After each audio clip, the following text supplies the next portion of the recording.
Good morning, second graders. Today we are going to be reading the 6th chapter of our book, Magic Treehouse number 2, The Night at Dawn by Mary Pope Osborne. We're going to read chapter 6 today. You're going to go back and answer the 2 questions in one drawing question that you have. So 3 total, 2 questions with writing, 1 with drawing. You need to write more on your answers.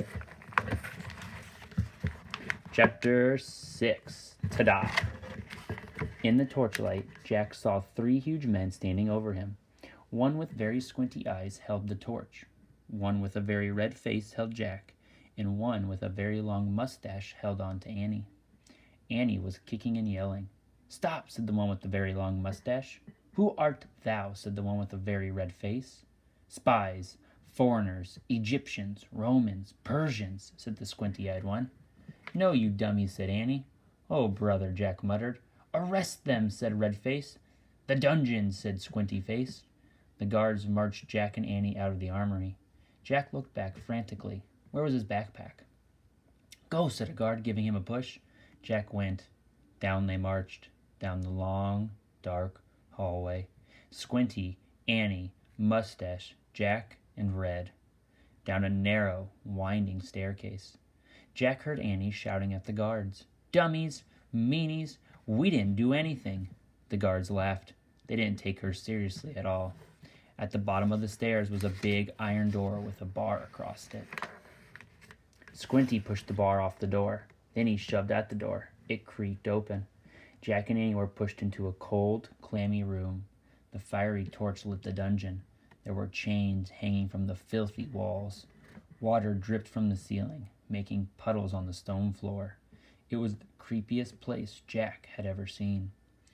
"Well, we'll keep them here till the feast is done. Then turn them over to the Duke," said Squinty. "He knows how to take care of thieves." "There will be a hanging tomorrow," said Mustache. "If the rats don't get them first," said Red. They all laughed. Jack saw that Annie had his backpack. She was quietly unzipping it. "Come on, let's chain the 2 of them," said Squinty. The guards started toward them. Annie whipped her flashlight out of the pack. "Ta-da!" she yelled. The guards froze. They stared at the shiny flashlight in her hand. Annie switched the light on. The guards gasped in fear. They jumped back against the wall. Squinty dropped the torch.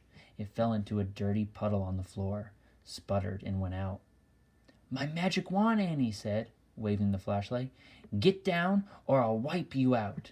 Jack's mouth dropped.